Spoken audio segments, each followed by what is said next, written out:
Alright, got a Honda Fourtrax three-wheeler, 300 cc's, four-wheel drive. We use it for plowing. It's got a nice 5-foot blade on there, it does a great job. And the best thing is when you get it stuck, you can just lift it out of the ditch and throw it back on the road again.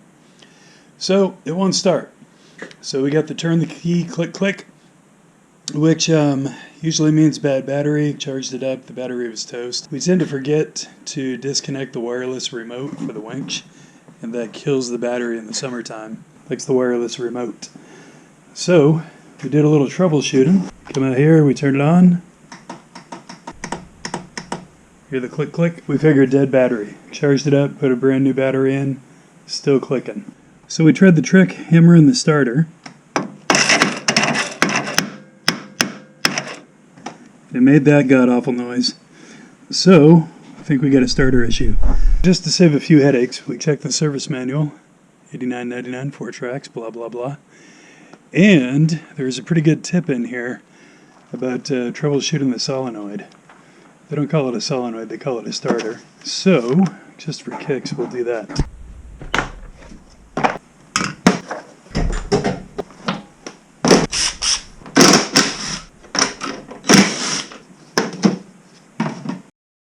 Okay, so just for fun, checking the manual, right? And there's a nice little troubleshooting guide here. So, starter motor does not turn. Check the starter relay switch. You should hear the relay click when the starter switch is depressed. Sure enough, we heard the click. So, we heard the click. Apply the battery voltage to the starter motor directly and check the operation. Okay, so we did connect the hot terminal directly from the battery to the starter. The little screw on top of the starter. No luck, didn't do anything different. Does not turn, faulty starter motor. Turns, poorly connected motor cable, or faulty starter relay switch. According to the service manual, I should be able to come up to the starter relay, which is a solenoid, and get 13 volts across there. Yep, so I got 13 volts. Okay, so the next step is to remove the starter, which doesn't look like a big deal. It's only 2 screws way in the back, removing the lead. But the challenge is, according to the service manual, we've got to remove this side of the crank half. So right there where my fingers are running, that's where you got to split the motor. Looks like we got a little transmission built in here too. It's where the drive shaft goes to the front X and the back X. That looks pretty ugly. Alright, so that's the cover that we would be removing. So looking at the service manual, this cover goes over this. You can see the starter motor actually comes in right here. So, I mean, it's doable, but it's more than I want to get into tonight. And I do not have a seal to replace this. So I'd have to order a seal and delay for another week, and it is winter, it's snow season. So, I'm going to try a trick. The trick is, the starter motor is connected to this little section of the crankcase, and there's a cover here with 1, 2, 3, 4, 5 bolts. Inside of that are the gears that link the starter to ultimately the flywheel. But there's, let's see, the starter gear, 1 gear, and then a third gear inside here. So what I'm going to try and do is pull the cover off, pull out 1, 2 gears, then I should be able to turn the starter, lift up the back end, and pry it out. So we're going to give that a shot. These two on top are the same length, and then these two are long bolts. So here's the issue. Once you get those 2 back screws out of there, the starter, you'd think, would just slide away from us, but it runs right into the motor frame, so the other far side engine half. So what you got to do is split the frame, or split the engine here. You got to split the engine here according to the service manual. What we're going to try and do is pull these gears out and hopefully get enough leverage to turn the starter and remove it that way. So here we go.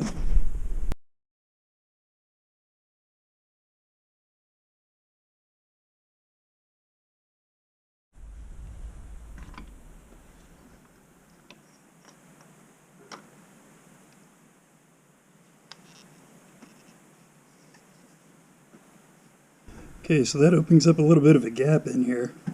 I'm hoping when we can slide this out now, we can get enough of an angle to pop that out the rest of the way.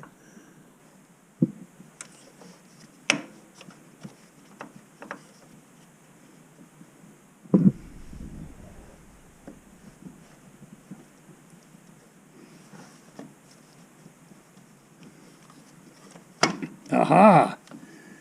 It worked. We got it.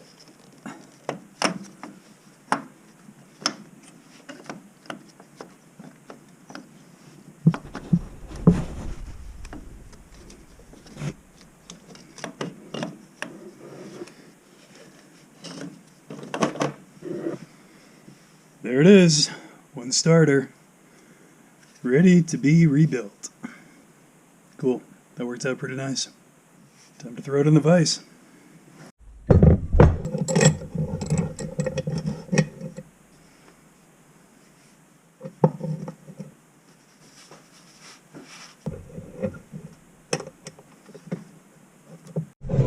Okay, so the first thing we're going to do is grab a Sharpie and mark top to the bottom, bottom to the middle. That way when I'm putting it back together, I don't have to do any second guessing about whether or not this is correct. I think I need 7 mils up here. Yep, 7 mils.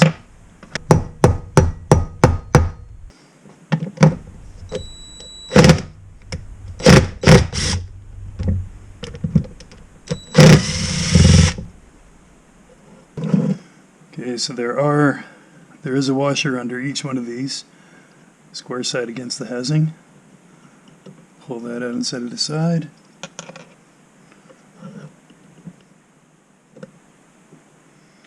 Wow, look at all that carbon coming out of there. Got a feel this is going to be a mess on the inside. Also, big heads up, this one, unlike the other one, this one, the O-ring for the starter is stuck to the screw head. It's still in place on this side, but over here it's stuck. So it's probably there to keep moisture out. But man, look at all the carbon coming off at the end of this. I'll bet the brushes are toast.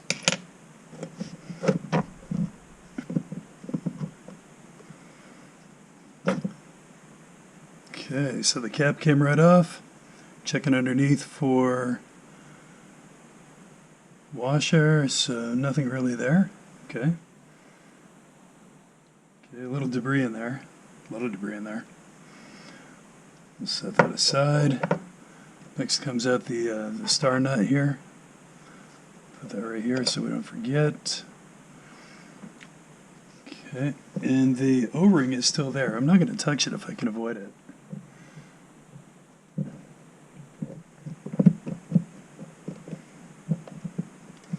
Going to try and gently lift that midsection off of there.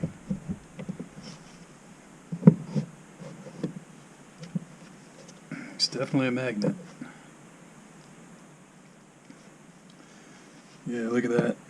Definitely some carbon. We'll be cleaning the inside of that. Okay. Okay, there's the rotor, commutator, whatever we call it. Slowly lifting that out in case there are any pieces, parts. Here, I'm going to pull you over and let you take a look with me. There's some washers in there, and look at all those pieces of brushes. Wow. Set that aside and grab the other light. Just chunks, dust and chunks of brush everywhere in there. Okay. Okay, now I've got to take off the bolt here. I got to take off the nut here. What that's going to do is I'll take off the nut. There's a series of washers. Some are insulators, some are washers. And then inside we've got the brush housing here. Once I take off the nut, I'll be able to lift the housing right out.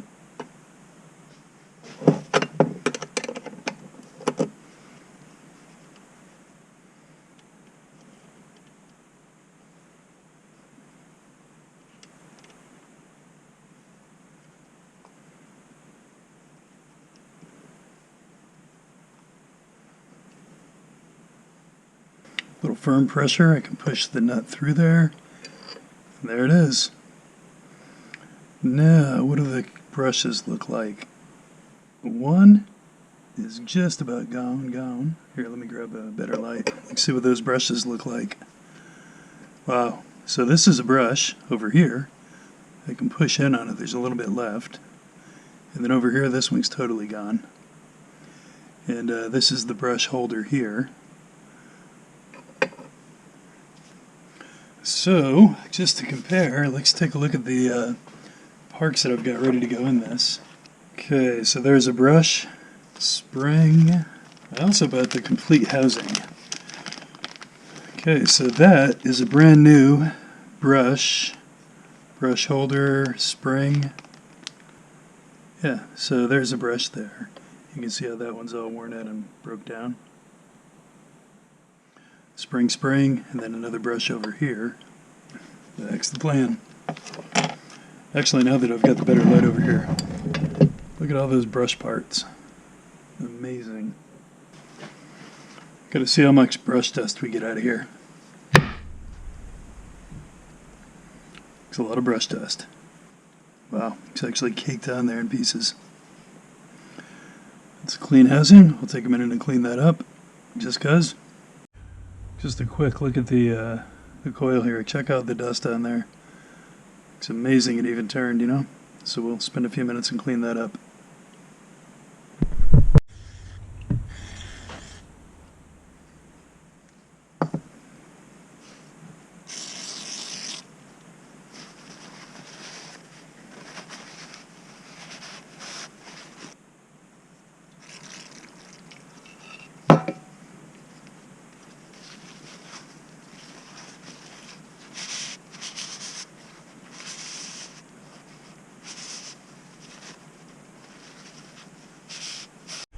Okay, so that's the part number for the brush, 31201KS5901, this brush.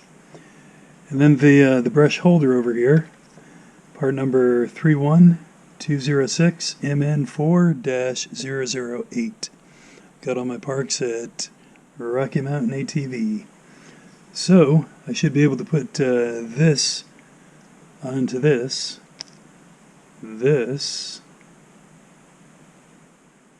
right here, and be in business.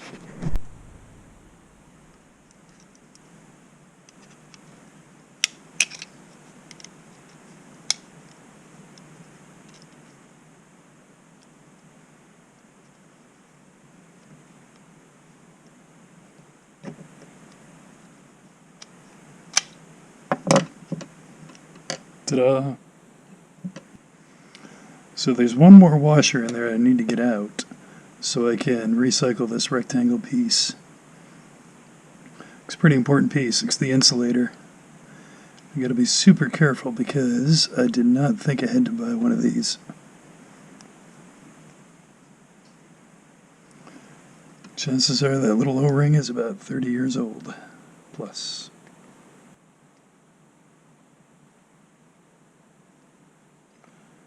Okay, piece comes off, piece goes on. Put the O-ring back on. Hoping we don't have any damage.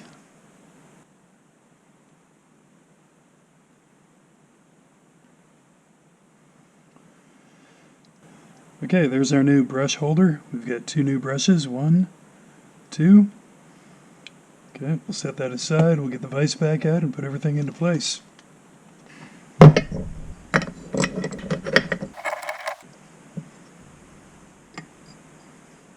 Okay, there are a couple of dogs. There's 1, 2, 3, 4 dogs all the way around.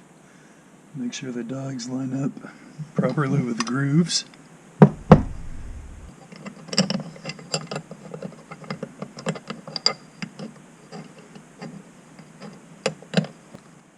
Good.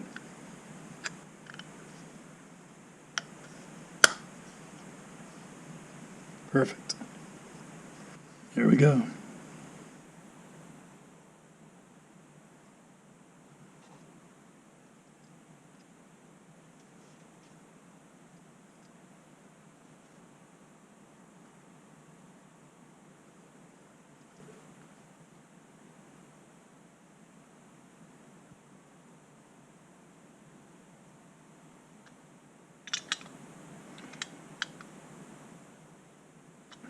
Tighten it till it breaks, back it off a quarter turn. Okay, we got our commutator here. Okay, so we've got the 4 washers on the end of the rotator. Excuse me, we've got the 4 washers on the end of the rotor. And we've got to push those new brushes back in. They're spring loaded. So there's 1, 2. Going to push them in while sliding this into the hole and not losing the 4 washers. There we go. We got them in. Okay, so there's my mark.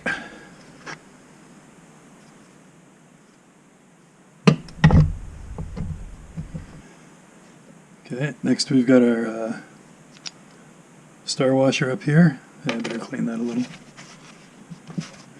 Okay, we got our washer still in place. Looks good. Got my star washer. I'm going to put it in with the feet up. Then do a quick clean up here of the seal. Okay, I still have my mark.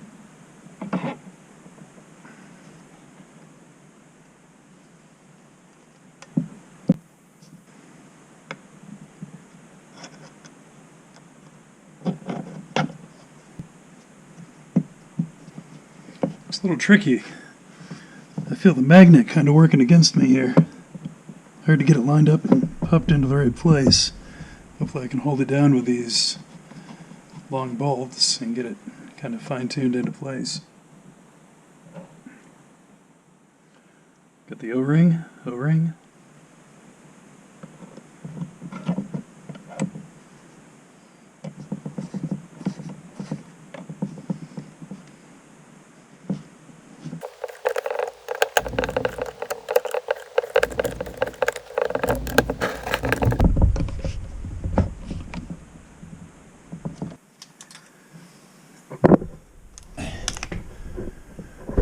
Alright, there's an O-ring on there that we want to get nice and lubed up before we try and stuff it back in. Okay, we're ready to put the starter motor back into place. We just put some oil onto that O-ring right there. So hopefully it'll slide in a little bit easier, not become damaged and not roll off.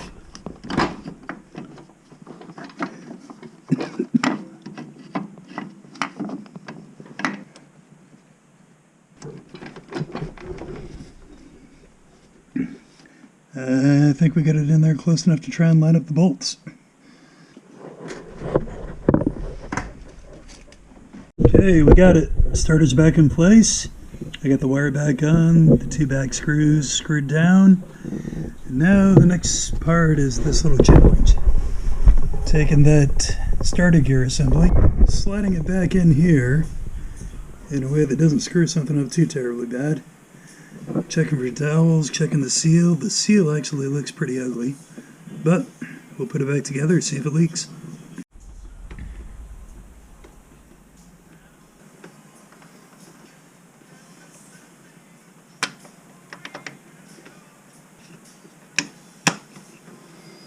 Alright, cover's on.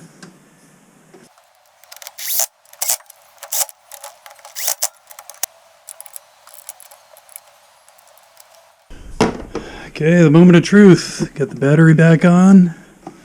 Check, check. Check, check.